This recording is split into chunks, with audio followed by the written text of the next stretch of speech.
Hello students, how are you. चलिए अब हम देखते हैं चैप्टर नंबर 7 कोऑर्डिनेट ज्योमेट्री की एक्सरसाइज 7.2 का fourth question. Find the ratio in which the line segment joining the points -310 and 6-8 is divided by -1 और 6। आपको इसका आंसर देने से पहले आपको इसको क्वेश्चन को अच्छे से समझना बहुत ज़रूरी है। तो देखिए यहाँ पे हमको रेशियो निकालना है in which the line segment joining, एक लाइन सेगमेंट है, उसको कौन ज्वाइन कर रहा है, ज्वाइनिंग द पॉइंट्स -3 और 10 एंड 6 एंड -8। तो देखिए ये पॉइंट है और एक मान के चलिए ये पॉइंट है। तो this is point A and this is point B. तो ये एक लाइन सेगमेंट है। तो इसके जो कोऑर्डिनेट्स दिए हैं, कोऑर्डिनेट्स क्या दिए हैं, -3 और 10, और एक और कोऑर्डिनेट्स है उसके जो दिए हैं हमें, वो दिए हैं 6 और -8। तो ये क्या दिए हैं, ए पॉइंट के जो कोऑर्डिनेट्स हैं वो -3 और 10 है, और बी पॉइंट के जो कोऑर्डिनेट्स हैं वो 6 और -8 हैं। ये आप पढ़ चुके हैं, कोऑर्डिनेट ज्योमेट्री का कॉन्सेप्ट है। किसी भी पॉइंट को हम कैसे रिप्रेजेंट करते हैं, दो कोऑर्डिनेट से रिप्रेजेंट करते हैं। इसको क्या बोलते हैं, दिस इज कोऑर्डिनेट, और इसको क्या बोलते हैं, इसको एब्सिशा बोलते हैं। इसको बोलते हैं ऑर्डिनेट और इसको बोलते हैं एब्सिशा। तो ये अर्लियर कॉन्सेप्ट है। चलिए हम आगे देखते हैं। इज डिवाइडेड बाय -1 और 6। तो यहाँ पे ये किससे डिवाइड हो रहा है, एक पॉइंट है बीच में, मान के चलिए ये पॉइंट है ओ मान लेते हैं। तो इसके जो कोऑर्डिनेट्स वो कितने हैं, -1 और 6 दिए हैं। तो इसका हमको रेशियो निकालना है। किसका रेशियो निकालना है, यहाँ पे ये बीच में जो ये रेशियो है इन दोनों की, मतलब जो लेंथ होगी वो कितनी होगी। तो हम क्या मान के चलते हैं, दो मान के चलते हैं। m1 m2 भी मान सकते हैं, या फिर k/1 मान के चलते हैं, क्योंकि k/1 मान के चलेंगे तो बहुत ईजी हो जाएगा निकालना। तो देखिए k/1 में, k/1 क्या है, k/1 एक रेशियो होता है। तो मतलब यहाँ की भी जितनी लेंथ होगी वो इसका क्या है, ये रेशियो बताता है k/1। तो ये हमको फाइंड आउट करना है क्वेश्चन में। तो देखिए स्टूडेंट्स, मैं इसको एक जनरल फॉर्म में रिप्रेजेंट करके बताता हूँ आपको कि मान के चलिए अगर ये पॉइंट्स थे दो और इसके बीच में एक पॉइंट्स था, तो इसको मान के चलिए बीच वाला पॉइंट क्या होगा, xy होगा। तो ये जो कोऑर्डिनेट्स दिए -1 और 6, ये xy दिए हैं, और ये क्या हो जाएंगे, हमारे x1 y1 होते हैं, और ये क्या होते हैं, दिस इज x2 y2। ये b पॉइंट है, ये हमारा ए पॉइंट है, और ये पी पॉइंट है। तो इसका जो फॉर्मूला होता है, एंड रेशियो क्या है इन दोनों के बीच में, ए पी और पी बी का रेशियो क्या है, k/1। देखिए A P upon P B is k/1। तो ये हमको फाइंड आउट करना है। तो चलिए हम इसको फटाफट से फाइंड आउट करते हैं। तो देखिए क्या फॉर्मूला होता है, अगर x कोऑर्डिनेट है, x कोऑर्डिनेट मतलब ये सेंटर वाला -1, तो क्या फॉर्मूला होता है, kx2 + x1 अपॉन k+1। तो देखिए इसको फाइंड आउट करते हैं x कोऑर्डिनेट के लिए। तो x कितना है हमारा, ये -1 है, और y क्या है, 6 है। तो यहाँ पे क्या पुटअप करना है हमें, -1 k। x2 कितना है, x2 देखिए ये x2 है, ये x2 y2 है, और ये x1 y1।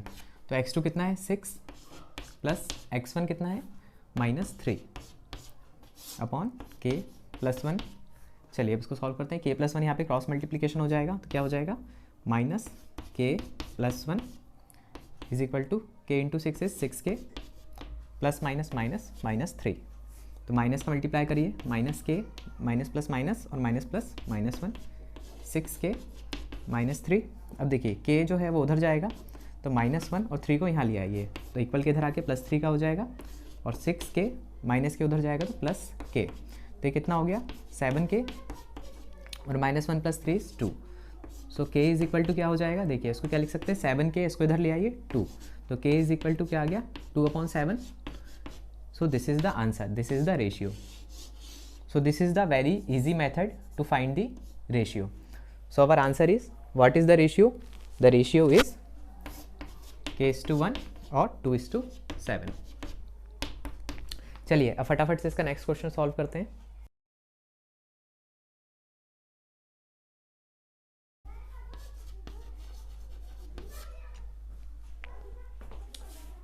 चलिए स्टूडेंट्स, अब हम देखते हैं question number 5। Find the ratio in which the line segment joining a1 और -5, इसके कोऑर्डिनेट्स दिए ए पॉइंट के, एंड बी पॉइंट के दिए -4 और 5, is divided by the x axis. तो ये देखिए इसमें बोला गया है कि एक एक्स एक्सिस है, एक्स एक्सिस आप जानते हैं, ये एक्स एक्सिस होता है और ये वाई एक्सिस होता है। तो यहाँ पे क्या हो रहा है, एक्स एक्सिस इसको डिवाइड कर रहा है, किसको, यहाँ पे एक लाइन जा रही होगी जिसके पॉइंट्स क्या दिए हैं, देखिए मान लीजिए ये दिया है ए और ये दिया है हमें बी। तो ये जो है ये लाइन जा रही है, तो यहाँ पे जो है एक्स एक्सिस जो है ये क्या कर रहा है, इसको डिवाइड कर रहा है। तो देखिए इसके कोऑर्डिनेट्स क्या दिए हैं, 1 और इसके दिए -1 और -5, एंड बी पॉइंट के दिए -4 एंड 5। तो इसको डिवाइड कौन कर रहा है, एक्स एक्सिस, तो एक्स एक्सिस पे भी एक पॉइंट होगा, मान के चलिए इसको मान के चलिए पी पॉइंट। तो इसके कोऑर्डिनेट्स क्या होंगे, एक्स एक्सिस पे। एक्स एक्सिस पे क्या होता है कि एक्स के जो कोऑर्डिनेट होते हैं वो ज़ीरो नहीं होते, वाई के ज़ीरो होते हैं। तो एक्स यहाँ पे क्या हो जाएगा, एक्स मान लीजिए और ज़ीरो मान लीजिए, क्योंकि एक्स एक्सिस पे क्या होता है, एक्स ज़ीरो नहीं होता और वाई ज़ीरो होता है। वैसे ही वाई एक्सिस पे क्या होगा, वाई ज़ीरो नहीं होगा और एक्स ज़ीरो हो जाएगा। तो इसको हम ऐसे भी देख सकते हैं, क्योंकि x का जो y से जो डिस्टेंस है वो x ही होगा, और y का जो डिस्टेंस है ऊपर वो कितना है, 0 है, क्योंकि x एक्सिस पे है, तो इसलिए y कोऑर्डिनेट क्या हो जाता है, इसका 0 हो जाता है। तो चलिए अब हम इसको क्या करना है, हमको फाइंड क्या करना है इसमें, also find the coordinates of the point of division. तो हमको रेशियो भी फाइंड करना है, किसका रेशियो, ये जो बीच में जो रेशियो है, ये इन दोनों लाइन का, जैसे ये लाइन दी है, इनका जो रेशियो है ये, तो इसको हम मान के चलते हैं क्या, k:1, तो हमारा आंसर ईजी हो जाता है। m1 m2 मान के भी कर सकते हैं और k:1 मान के भी कर सकते हैं। तो इसका रेशियो निकालना है और इसके हमको कोऑर्डिनेट्स भी निकालने हैं, इस पॉइंट P के कोऑर्डिनेट्स भी निकालने हैं। चलिए तो स्टार्ट करते हैं। तो देखिए स्टूडेंट्स, अगर हमको यहाँ x और 0 पता है तो सबसे इजी मेथड है, आप क्या करिए, यहाँ पे जो 0 है इसके कैलकुलेट कर दीजिए। यहाँ पे 0 क्या है, यहाँ पे y कोऑर्डिनेट है, तो देखिए y कोऑर्डिनेट का क्या फॉर्मूला होता है, ky2 plus y1 upon k+1। अब हमने y क्यों लिया, x क्यों नहीं लिया, क्योंकि y 0 था और ये हमको क्या हो जाएगा, यहाँ पे 0 पुटअप करेंगे तो पूरी वैल्यू 0 हो जाएगी और हमारा आंसर 2 मिनट में आ जाएगा। तो देखिए यहाँ पे y को 0 पुट करा, k y2 कितना दिया है, देखिए इसको x1 मान लीजिए, इसको y1 मान लीजिए, ये जो है, और इसको मान लीजिए x2 y2। अब इसको देख के इसकी वैल्यू को पुट कर दीजिए। तो y2 क्या है हमारा, y2 इज़ 5, तो ये हो जाएगा 5 या 5 के लिख दीजिए इसे, प्लस y1 कितना है, y1 है हमारा -5 अपॉन k+1 यहाँ 0 से मल्टीप्लाई होगा तो पूरी वैल्यू ये क्या आ जाएगी, यहाँ पे आके 0 हो जाएगी। तो क्या आ गया, 0 = 5k - 5।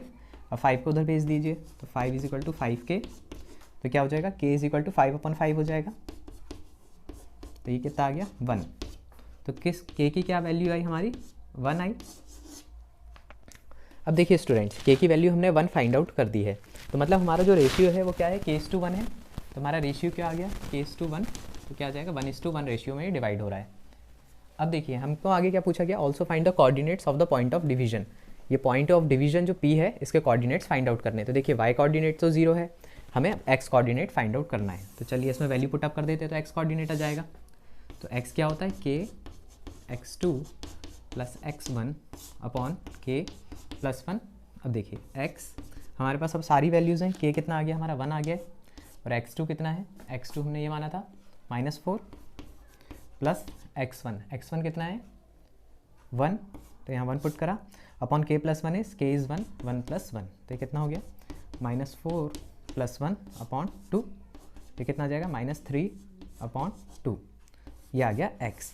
तो ये हमारा x कोऑर्डिनेट आ गया। तो हमको p के अब हमें कोऑर्डिनेट्स पता चल गए 10। p के जो कोऑर्डिनेट्स थे क्या थे, हमने x और 0, तो क्या हो गए p के कोऑर्डिनेट्स, x कितना आ गया, -3/2 and 0। So that is the answer. तो यहाँ पे कहाँ पे ये कट कर रहा है, -3/2 पे कट कर रहा है, लेकिन -3/2 है तो मतलब ये जो तो हमने जो पॉइंट कंसीडर करा था वो यहाँ पे होगा, नेगेटिव होता है x', यहाँ पे नेगेटिव वैल्यू होती है, तो ये यहाँ पे होगा। चलिए आप नोट डाउन करिए और प्रैक्टिस करिए, तब तक मैं नेक्स्ट क्वेश्चन सॉल्व करवाता हूँ। चलिए स्टूडेंट्स, अब हम करते हैं question number 6। If 1, 2, 4y, x6 and 3, 5 are the vertices of a parallelogram taken in order, find x and y। तो 1, 2, 4y, x6 एंड 3, 5 हमको क्या दिए हैं, ये वर्टिसेस दिए हैं किसके, पैरेललोग्राम के। तो पैरेललोग्राम को ड्रॉ करते हैं, दिस इज़ द पैरेललोग्राम, और कैसे लिए हैं उन्होंने, ऑर्डर में लिए हैं।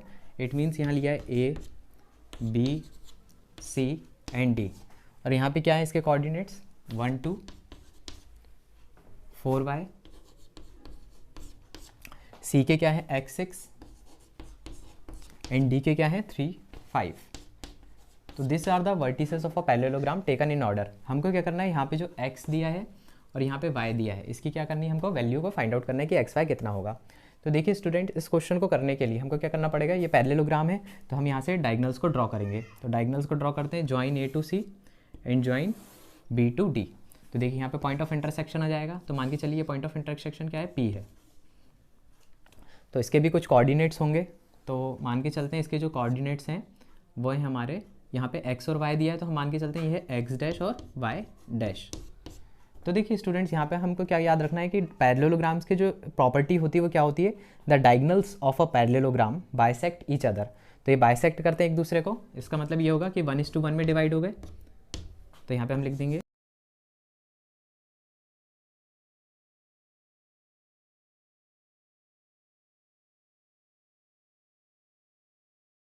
Diagonals of a parallelogram bisect each other करते हैं तो क्या होगा, 1:1 में डिवाइड हो जाएगा। ये आप जानते हैं क्योंकि जब बाइसेक्ट करेंगे तो मान के चलिए पूरा 6 है, तो ये कितना हो जाएगा, 3 हो जाएगा, और 3/3 क्या हो जाएगा, रेशियो इज़ 1:1, तो 1:1 इसका रेशियो हो जाएगा। तो ये डायगोनल्स होते हैं पैरेललोग्राम के, वो क्या करते हैं, बाइसेक्ट करते हैं। और यहाँ पे जब हमको एक्स और वाई की वैल्यू फाइंड आउट करना है तो हम कैसे करेंगे, तो देखिए स्टूडेंट्स, यहाँ पे जो पॉइंट ऑफ इंटरसेक्शन दोनों का एक ही है, तो एक बार हम ए सी डायगोनल को लेंगे और इसका क्या करेंगे, X coordinate Y coordinate find out करेंगे, और फिर बी डी लेंगे, इसका एक्स और वाई कोऑर्डिनेट दोनों फाइंड आउट करेंगे। और क्या होगा इससे फ़ायदा कि दोनों के हम कोऑर्डिनेट्स को इक्वलेट कर देंगे, क्योंकि दोनों कोऑर्डिनेट्स इक्वल ही हैं, तो हमारी एक्स और वाई की वैल्यू आ जाएगी। तो चलिए फटाफट से इसको करते हैं।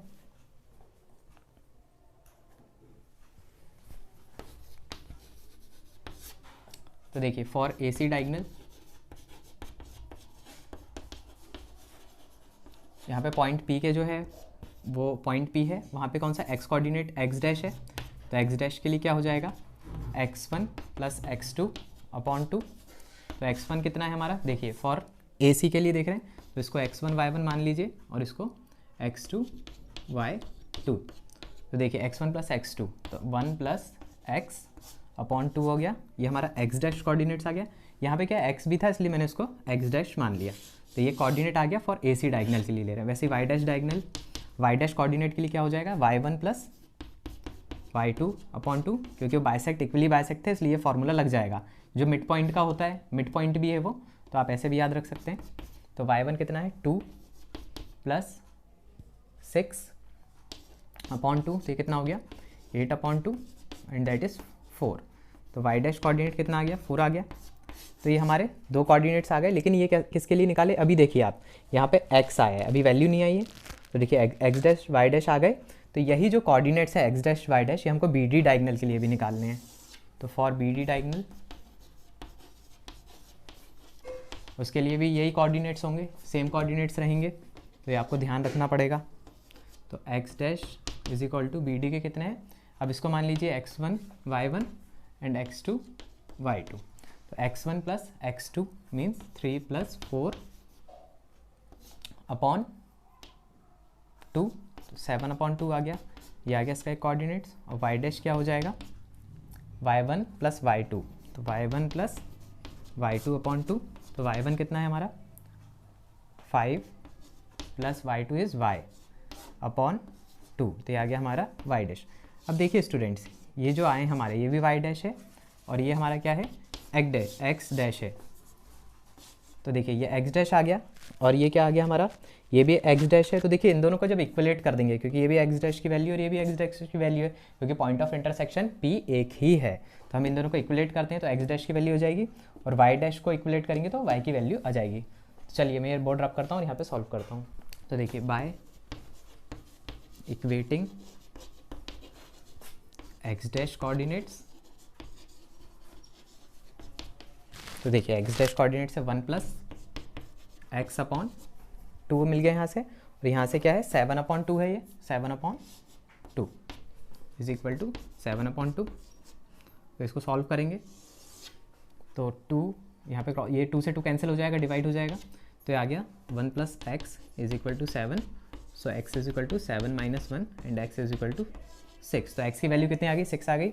अब देखिए वैसे ही y डैश कोऑर्डिनेट को इक्वलेट कर देंगे, कि दोनों वैल्यूज़ क्या सेम है, तो ये आ जाएगा 5 + y/2 = 4। तो ये कितना आ जाएगा, यहाँ पे ये क्रॉस मल्टीप्लिकेशन होगा, तो 5 + y = 2 4 = 8, तो y = क्या आ जाएगा, 8 - 5, तो y = 3।